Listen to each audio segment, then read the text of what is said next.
already starting the recording. And pardon us with our squinty eyes, that theater was darker than we imagined. Holy cow. Yeah, coming out to the afternoon sun is quite jarring. So all of a sudden, that's the first time that's happened in a while, I think. But then again, we didn't have to have a bathroom break either. Yeah, true. So, thoughts on Warcraft? Wow, I enjoyed it. Immensely, yes. In fact, yes. Yeah, my big thing at this point is, like, I hope it does well enough for a sequel. I really do. Actually, I know for a fact that at least in China, it's doing well enough for a sequel. Okay. Oh yeah, China is 50% of Warcraft's fan base right now. I remember when I was... And I don't mean just WoW. I mean Warcraft, WoW, War 3, War 2. Wow. Yeah, like, I knew I remember when I was over in China, this was back in, 2007, and like, you'd be walking through, like, the market and you'd see somebody, like, working the cashier and they'd have the laptop with War 3 open. So, it's like, it's huge over there, so I'm surprised how big it is over there, but at the same time, I'm happy for it. Right, Because, if anything, I can at least fit into China because I love Warcraft. Right. I love me some Warcraft. One of the things I really liked about the film, the spells and the homage to the games through the spells. Oh, yes. That was Very highly key because they had very different ways of going about spells for each side. Yeah. And the fact that they went with the green tint that they started in Warcraft 2 and just kept following through with. Yep. Yeah, I like that. Like the nod for the polymorphism, that was nice. Yes, that was extremely well done. I was worried it's going to be in the background somewhere where I wouldn't notice it. All of a sudden, poof! Yep. Oh! There it is! Yeah. It'll last for a couple minutes. It works reasonably well in the weak minded. Yep. Sorry. Pat it on the head. Yeah. Oh, gosh. Visually, this was definitely live-action Warcraft. Yeah, it really was. There were some tweaks here and there, and especially some tweaks to some characters that I wasn't really aware of. Yeah. But this was visually definitely live-action Warcraft. Oh, yeah, very much so. I'm sorry, windows are open. We're getting cross-breeds and people are leaving theaters. Yeah. But yeah, it's... Yeah, if you want to see live action Warcraft, like, that's pretty much what it boils down to. Like I said, like, everything just really feels like the gameplay. Down to, like, even the building design. I was like, there were like houses. There's houses built properly with all the little towers. I liked how they did the towers as well, and right down to the really overly shiny, polished, almost clunky looking heavy armor for even the humans. Yeah. You'd think that would be mostly just a simplified look for the games, but they went full-heartedly into it for even live action. Yep. Which I might add that the swords still look amazing. Oh, yeah. I envy them swords. The visuals were really well done in this. It's kind of what I expected. And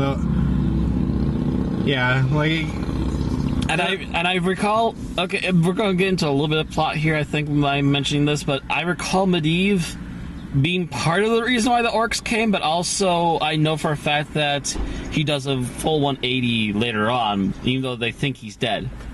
Huh, okay. So he's not... Because he's the Raven guy in 3. Oh, yes, I remember him now. Yeah, okay. He's the Raven guy in 3, and there was actually a hint to that in this movie. Yep. When he turns into a raven and leaves Gamora. Did I say Gamora? That's the Marvel character. Yeah. Garona. Okay. I'm messing up my Green Women G names. Yeah. I keep accidentally saying Gamora and it's Garona. It's bad of me, I know, and I've known Garona far longer.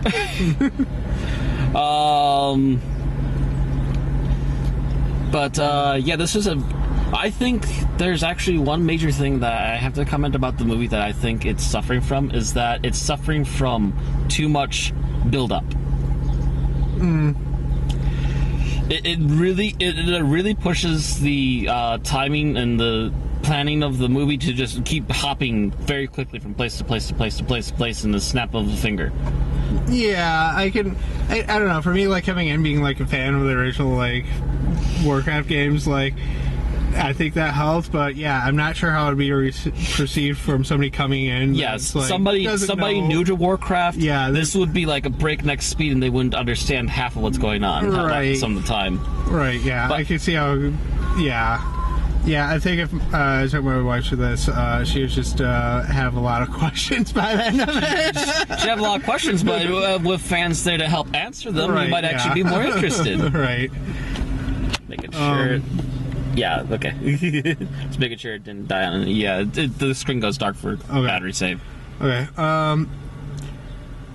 Yeah, I felt this was stuck pretty closely to like Warcraft 1 timeline, I feel. Yeah, it did start to tamper slightly into Warcraft 2 timeline, and also obviously had to show us the build up for the preparation of 3. Right, yeah. So like I'm hoping that yeah, that's what I said before. Like, I'm hoping for a sequel because, like, they still have a ton of material they can cover. So, yes, they do a lot of it, and not just lore either. There's some major battles that need to be shown off, some major key events that have to go off in 2, and then it has to all culminate in trying to figure out what the hell happened at the end of Beyond the Dark Portal, because I'm still confused as to what happened at the end of that plot. Didn't, like, Doomhammer and several others just run off into the portals into other dimensions or something like that, as I recall? I thought that's how yeah. That's how it ended for Orc's side. I can't remember how it ended for human side other than finally crushing the portal. Right, yeah, I don't remember, so... Well, other than them going through the portal, then getting pushed back, and then finally deciding, oh, F this, there's no other way to stop them, break the portal. Right, yeah. And they had to use special magical means in order to do it. Yeah. Yeah, it'll be interesting to see, like, what side they take there, because, like, they gotta pick one, either the orcs are gonna win or the humans, but...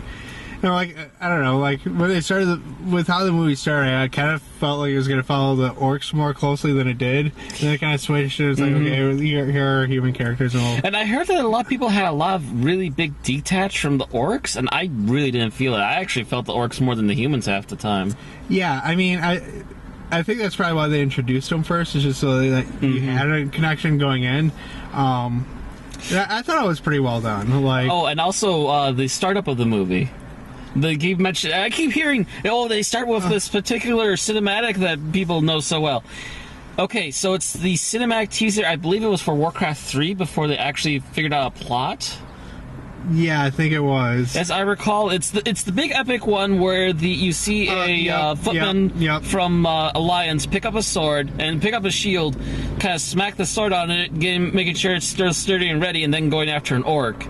Yeah, and then the orc lunges at him, and that's pretty much, or lunges at him and smashes, and that's the end of the cinematic. Yep, I remember that. Like, what wasn't the didn't the cinematic have like the fire raining down in the sky too, or am I thinking a different one? That's what the original cinematic was, and then then for the official teaser trailer for Warcraft 3 is when they brought the fire shooting out of the sky, and then one of them lands right between them, and it turns out to be an infernal. Okay, right. Yeah, that's what I'm thinking of. So it's one that they've used multiple times for different varying reasons, but it's a popular one. Right, yeah, it's recognizable, so... So in about 2 more movies, they'll do something like that at nighttime, and all of a sudden you start seeing the fiery falling stars, and then all of a sudden you'll see an infernal crash both of them.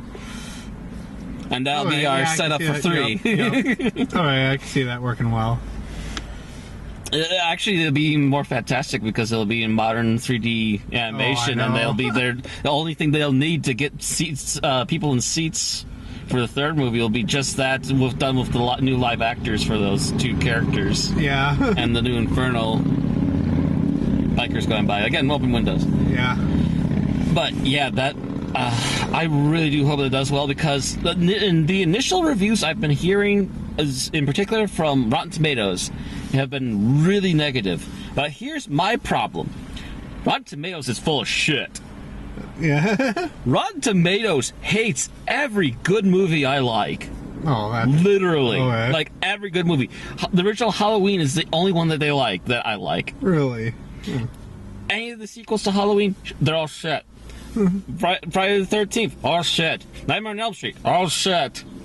Wow. Any of the fantasy movies or science fiction movies I care for outside of Star Wars or Star Trek, it's crap. Man. IMDb, mean- not IMDb, Rotten Tomatoes can go fucking nut. They can go screw themselves most royally because these fuckers don't know movies. Yeah, I mean, this one, like, it's... Yeah, for what it had to do, like, it had to, like, introduce the world, it had to, like, do a lot of setup, and it had to introduce a bunch of characters and the concept, and for that, I think it did well. And then breakneck speed, not only introduce all these characters, but have them fulfill at least their first part quotas. Right, yeah, and, you know... There's a lot that you can do wrong with it. I'm trying to think of some other terrible movies that have flopped because of that. Batman v Superman. I didn't want to say that because it was too obvious. But yeah, you know, there have been a few like that, but I can't really name anything more recent than that off the top of my head. Yeah, and it so fails. Oh, actually, you know what? No. And, I remember this one had that same issue. Amazing Spider-Man. Okay, yeah, I passed on Amazing Spider-Man, so... Yeah, well, be glad you passed on the second one even more so. Oh, boy. But yeah, so anyways, yeah, it's not, like, phenomenal movie, not a great movie, but it's not a terrible movie by any stretch of the imagination either. It's a good idea there. Yeah, it's really enjoyable. I had a good time with it, so... Outside of that, and I understand some people will be confused, but if you just sit back, save your questions for later, I'm sure if you're being dragged off to this movie, somebody has the answers for you. Yeah, exactly. If not the people with you, then Wikipedia does. Right. And just suck in all that lore and all the crazy shit that's going on right in front of your eyes. It's eye candy at the very least. It's huge eye candy. Yeah, it's very visually pleasing. Effects are well done, so. And the plot, despite being breakneck speed, is still at least plausible and understandable. Oh yeah, you can still follow it, definitely, so. So that's all for this time, I guess. We're gonna go have lunch finally. It's almost 2 o'clock. Yeah, probably, something like that. So we'll see you all next time. Alright, see ya.